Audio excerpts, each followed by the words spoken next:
Donald Trump ने एक बार फिर ऐलान किया है कि गजा जंग 2 से 3 हफ्तों में अंजाम को पहुंच जाएगी और वो इस पर काम कर रहे हैं। आपको लगता है कि ट्रंप नेतन्याहू जैसे फाशिस्ट को कायल करने में कामयाब हो पाएंगे? नेतन्याहू साहब जो हैं वो जो कर रहे हैं, सच्ची बात है कि हर दिल जो है वो गमगीन है, हर आंख अश्कबार है। लेकिन ये इतना अजीब सी हुकूमत आई है कि इसने हलाकू खान और चंगेज खान के जुल्मों की याद दिला दी है। और ये अमेरिका और यूरोप की चंद हुकूमतों ने उनका बहुत साथ दिया है, काफी देर साथ दिया है। जबकि अमेरिका के अंदर जो आवाम है और जो यूरोप के अंदर जो आवाम है वो बहरहाल सड़कों पे निकलती रही है और अपनी हुकूमतों को शर्मिंदा करती रही है। अरब और मुसलमान दुनिया जो है अलबत्ता इस कदर ज्यादा नहीं बोली है जिस तरह मैं समझता हूँ करना चाहिए था।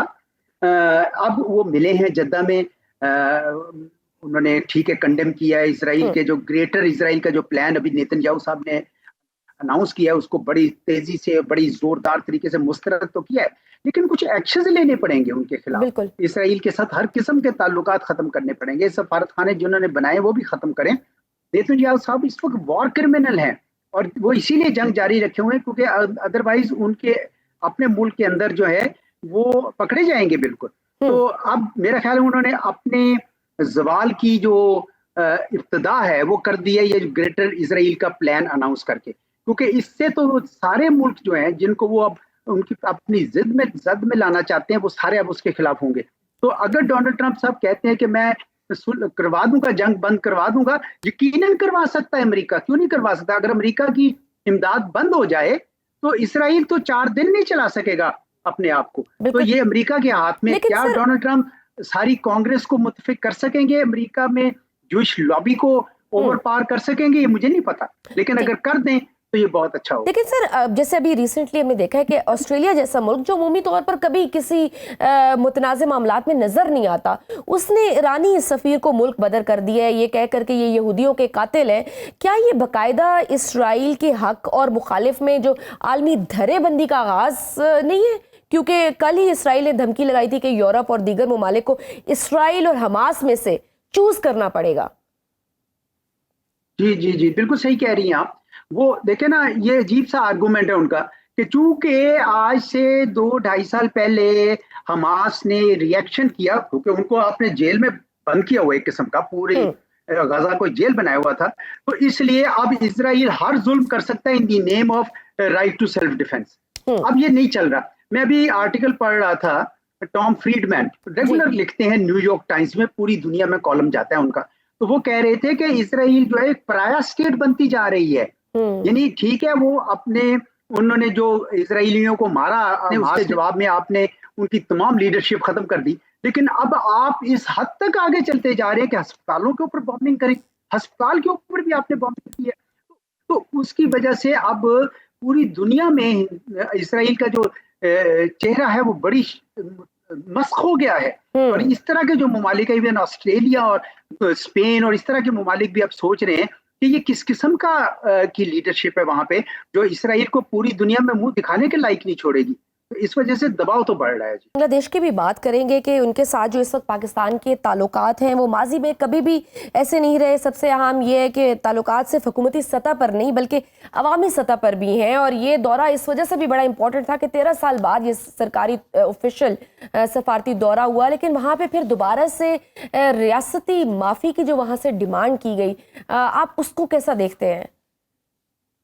देखिए, बांग्लादेश में जो बुनियादी उनका सेंटीमेंट है ना, वो तो बहरहाल पाकिस्तान के साथ खैर सगाली का है, लेकिन हिंदुस्तान के प्रोपेगेंडे की वजह से और शेख हसीना और उसकी पार्टी अवामी लीग के प्रोपेगेंडा की वजह से ये सवाल बार बार उठता है वहां पे। ये सवाल उठाया जाता है बार बार जानबूझ के, हालांकि उनको पता है इस बात का कि पाकिस्तान ने 2008-2002 में जनाब मुशर्रफ ने रिग्रेट किया, उससे पहले 1998 में नवाज शरीफ साहब बतौर प्राइम मिनिस्टर किया, उससे पहले 1974 में बाकायदा एग्रीमेंट हुआ जिसमें लिखा हुआ है कि लेट बाईगॉन्स बी बाईगॉन्स, यानी खत्म हो गया था मामला। ये उठाती है ये जो लॉबी है हिंदुस्तान की और शेख हसीना की। और शेख हसीना ने पिछले 15 साल में इतनी ज्यादा पाकिस्तान के बारे में नफरत कूट कूट कर भरने की कोशिश की। मैं खुद उस दौर में बांग्लादेश गया, मैंने देखा कि वहां के लोग कितनी घुटन महसूस करते हैं कि हिंदुस्तान को इतनी ज्यादा वहां पे जगह दी। तो ये रिएक्शन तो होना ही होना था। लेकिन जो मेजॉरिटी है, जो अक्सरियत है बंगालियों की, वो बड़े आजाद मंश लोग हैं, वो पाकिस्तान के साथ रखना चाहते हैं। और अब एक बहुत बड़ी कदर मुश्तरक दोनों मुल्कों के दरमियान पैदा हुई जो माजी से बिल्कुल मुख्तलिफ है। वो क्या है कदर मुश्तरक? वो ये है कि पाकिस्तान जिस तरह हिंदुस्तान का सताया हुआ है, बांग्लादेश भी अब हिंदुस्तान का बिल्कुल, वो भी ये दोनों मुल्क आजादी चाहते हैं, ये दोनों मुल्क उस धौंस में नहीं रहना चाहते हैं। तो चनाचे मुझे लगता है कि शुरू में अगर आप इक्तिसादी और सकाफती ताल्लुकात की मजबूत बुनियाद बना दें तो आहिस्ता आहिस्ता ये जो सियासी मामलात हैं जिसपे मुतनाज़ा है ये भी हल होंगे। और दोनों मुल्क जो है खित्ते के लिए भी जो एक सार्क या मुतबादल कोई चीज बना सकेंगे। और अच्छे सफारती लेवल पे सर इकोनॉमी के हिसाब से भी अगर हम देखें बड़े अच्छे मुआहदे और मामलात तय पा सकते हैं जो दोनों ममालिक के लिए बेहतरीन साबित हो सकते हैं।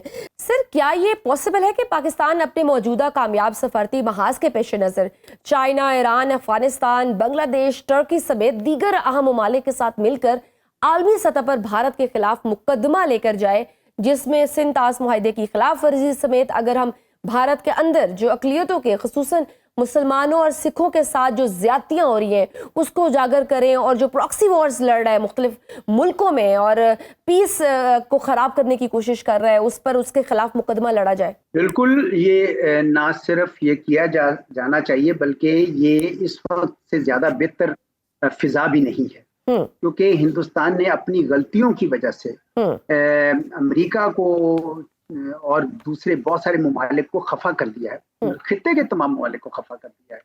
और हिंदुस्तान का चेहरा भी आश्कार होता जा रहा है कि ये इसने एक स्मोक स्क्रीन बनाई थी टेररिज्म की, और उसके दर पे ये खुद टेररिज्म कर रहा है। यानी कनाडा में, अमेरिका में, पाकिस्तान में जासूसी का सबक है, कतर में, ऑस्ट्रेलिया में, ये सारी चीजें अब डॉक्यूमेंटेड है। और ये भी पता है कि मैंने खुद अपनी एक किताब अभी लिखी है, वो अगले महीने शाया हो रही है, उसमें मैंने तहकीक की है कि किस तरह जितने दहशतगर्दी का इल्जाम इन्होंने पाकिस्तान पे लगाया था, तकरीबन 70% ऐसे केसेस थे जो हिंदुस्तान के अंदर से उनके दाखिली अनासर शामिल थे उसमें, जबकि पाकिस्तान पे इल्जाम लगाया। अब वो पता तो चलता था 13-14 साल पहले बाद, लेकिन वो नैरेटिव बन गया होता था पाकिस्तान के खिलाफ। तो चुनाचे अब हमारा फर्ज है कि हम अब आवाज उठाएं, किताबें लिखें, वहां जाके अपना मीडिया का बड़ा किरदार है, ये भी उसमें दुनिया को बताए, थिंक टैंक्स का बड़ा किरदार है। तो हमें आवाज भी उठानी चाहिए, हिंदुस्तान का असल चेहरा भी दिखाना चाहिए। और ये जो पानियों की उन्होंने शुरू की है, पानी की आबी जारियत, तो आपको पता है कि जितने लोअर राइपेरियंस हैं दुनिया में, उन सब के साथ जाके आप बात करेंगे, उनको रेजोनेट करेगी, क्योंकि वो भी नहीं चाहते हैं कि उनके अपने अपने इलाकों में इस किस्म का काम हो कि अपर राइपेरियन इस किस्म की धौंस लगाएं जिस तरह की हिंदुस्तान लगाने की कोशिश कर रहा है। तो मैं समझता हूँ कि इस वक्त इस बैटल ऑफ नैरेटिव्स में बहुत जरूरत है कि हम बड़ी तेजी से काम करें और मौसर